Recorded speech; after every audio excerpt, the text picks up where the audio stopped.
शिक्षा क्या हो, तो जो हम एक समाज का सपना देखना चाहते हैं उस दिशा में शिक्षा कैसे दी जाए और किस तरह का एक शिक्षा का माहौल हम निर्माण कर सकें, इसका ये प्रयोग है।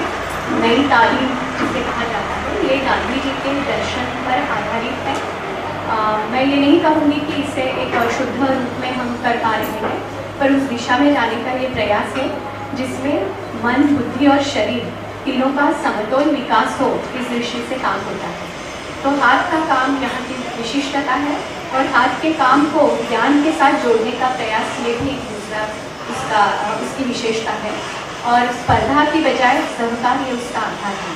मुख्य रूप से ये बातें मैं कहना चाहूँगी, खेती, रसोई और वस्त्रकला, ये 3 कलाएँ 8वीं तक, और उसके बाद यंत्रों के बारे में कुछ परिचय और कुछ हुनर, इस तरह की बातें अभी कर रहे हैं।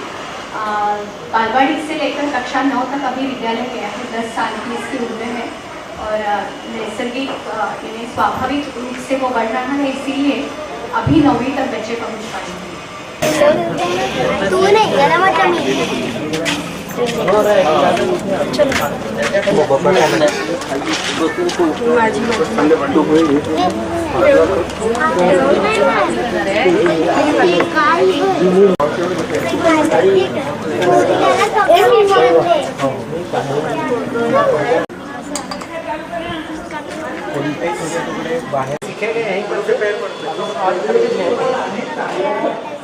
और बड़ा मोड़ लीजिए, इतने इसको ना मोड़ के साथ बड़ा मोड़ लीजिए।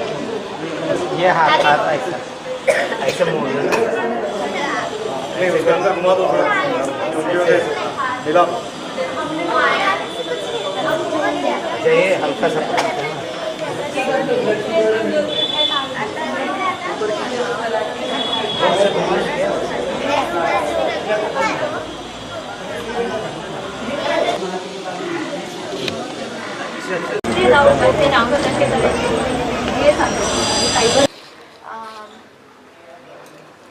I think, and again, what is the cultural objective of a human being?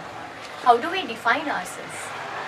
Are we basically define our existence is defined by our greed, or it's defined by my compassion, my love for others? What makes me human being? That needs to be answered, because irrespective of being very global in so many ways with the help of technology, but as a human being, as a social being, are we really global in that sense? That's the question that we need to answer. That will define what kind of human culture that we would like to have, even globally, not just in India. I think when Hindu Swaraj came up, that was the, in some ways, cultural conflict that Gandhi was trying to define between his ideas of human civilization and Western civilization. So, you can go back to Marathi or yeah.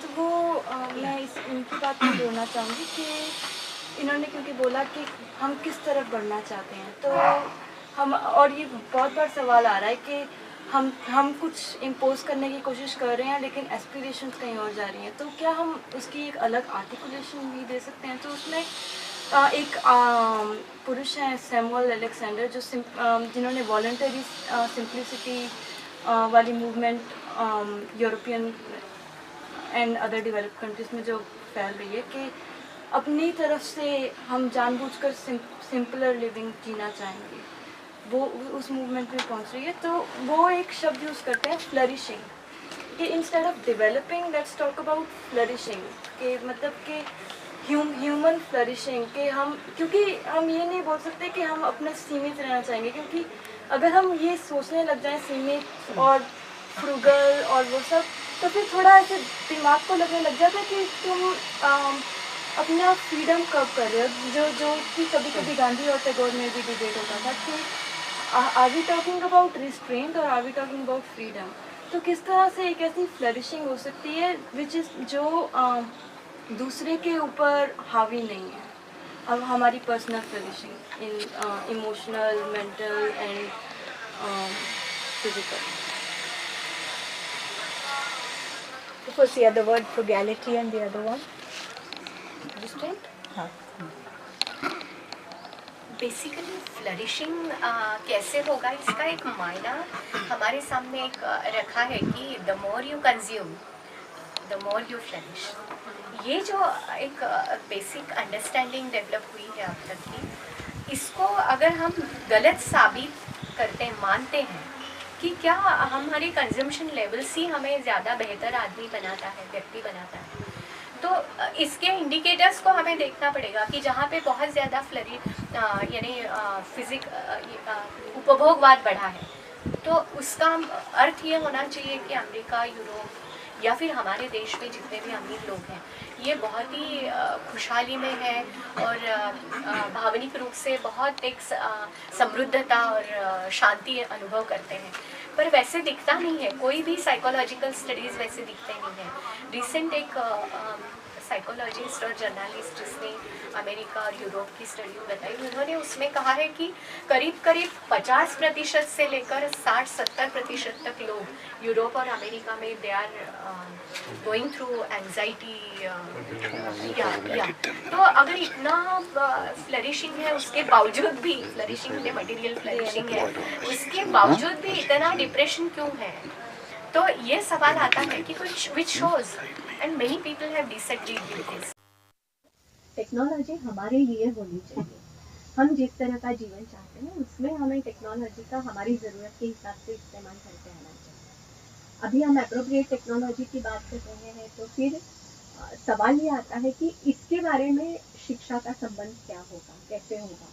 तो गांधी जी ने कहा कि फिर production systems जो हैं उसका एक basic understanding, foundation ये शिक्षा व्यवस्था में निहित होना चाहिए। इसका बेसिक्स उसमें डलने चाहिए ताकि कोई भी बच्चा अचानक 18 साल के बाद एडल्ट लाइफ नहीं जी सकता है, तो उसकी सोच, उसके शरीर को उस तरह की आदतें लगना और एक एनालिटिकल प्रक्रिया पूरे समाज को समझने की, ये सारी ही बचपन से ही शुरू होनी चाहिए। तो नेचुरली इस कारण से उन्होंने प्रोडक्टिव वर्क ये एक अनिवार्य हिस्सा यानी शिक्षा का ये माना। तो उन्होंने इसलिए PhD हार्ट एंड हैंड्स यानी बॉडी एक्चुअली। तो ये सभी हैंड्स में प्रोडक्टिव वर्क ये उनके मन में था। हैंड्स कला के लिए भी इस्तेमाल करते हैं आज की शिक्षा व्यवस्था में। उन्होंने कला को कम महत्व नहीं दिया, पर उन्होंने प्रोडक्टिव वर्क ये माना है।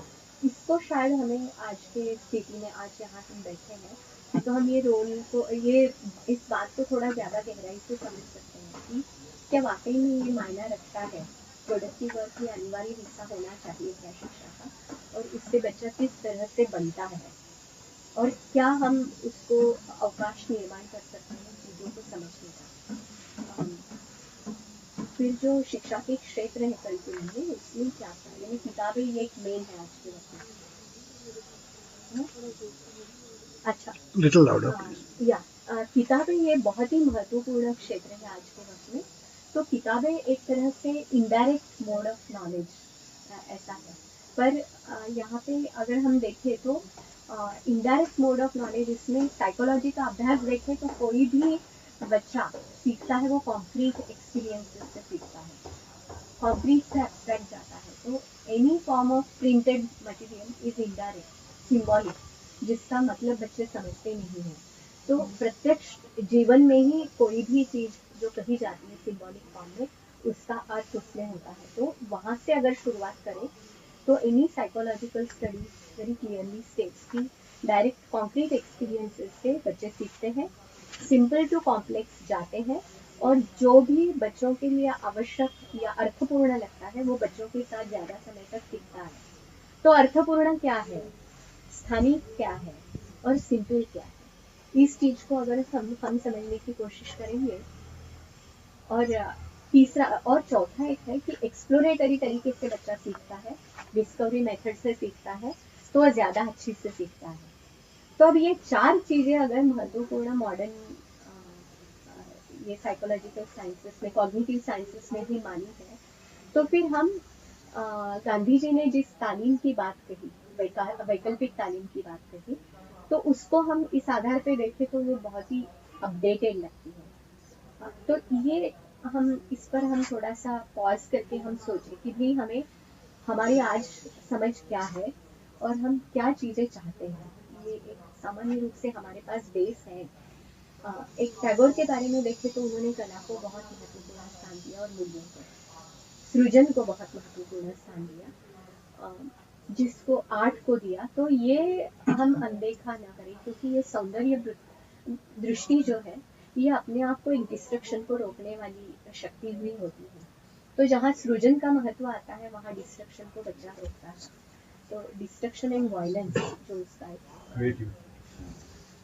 क्रिएटिव एबिलिटीज जो है, तो एक तरह से वो भी काफी महत्वपूर्ण हिस्सा है कि कला को हम कितना स्थान दें किसी भी शिक्षा व्यवस्था में, और कला भी कैसे, यानी कचरा बनाने वाली कला या धारणा करने वाली कला, कैसी कला है।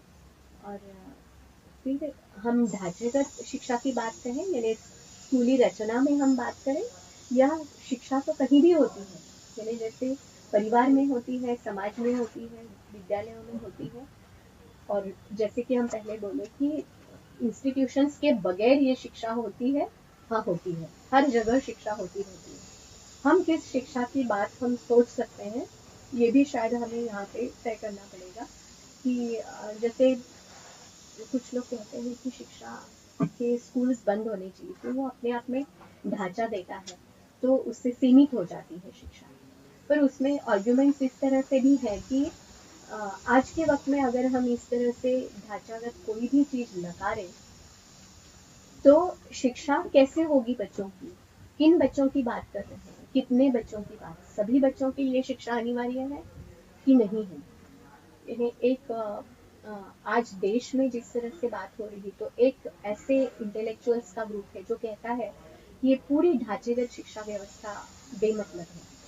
और अक्षरज्ञान यही अगर गुणवत्ता का माध्यम माना जाता है, तो सवाल फिर यही पैदा होता है कि जिसके परिवार में वो है, वो उधर से भाग रहा है, उसको मौके भी ज़्यादा अच्छे हैं, उसकी सोशल सामाजिक स्थितियाँ भी उस तरह से हैं। मैं भी उसी तरह से दौड़ रहा हूँ, पर बहुत पीछे हूँ और मुझे कोई कल्चरल कैपिटल मेरे पास नहीं है।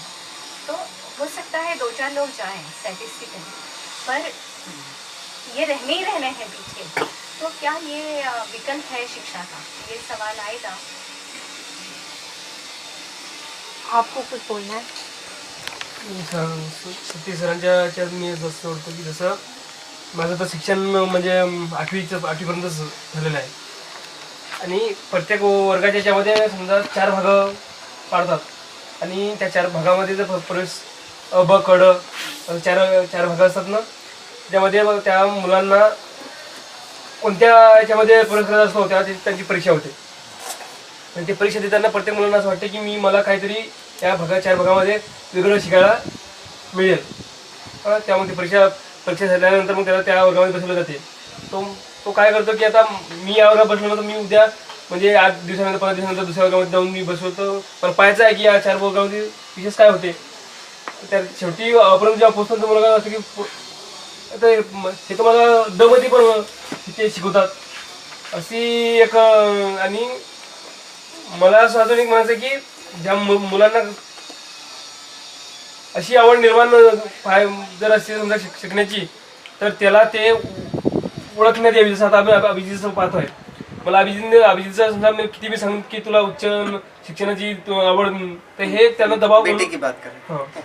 दबाव टाकण्यासारखं होईल। तर त्याला काय शिकायचं आहे हे पण समजणं महत्वाचं आहे। तुम्ही जरा बोलू शकते हिंदी? हाँ, मतलब इन्होंने अपना एक्सपीरियंस बताया उनकी शिक्षा 8वीं कक्षा तक हुई है, और जब देखते थे कि जिस तरह की व्यवस्था अभी है उसमें कुछ पहले तो बच्चे के रूप में हमें लगता है कि ये उन्होंने वो सिस्टम की बात की उनके ABCD के रूप में, तो मुझको मैं अलग अलग ग्रुप में जाऊंगा तो मुझको अलग अलग चीज़ें सीखने को मिलेगी, और अंत में एक्सपीरियंस ये रहता है कि कुछ विशेष अलग अलग तो है नहीं, जो मैं यहाँ देख रहा हूँ वही सब है।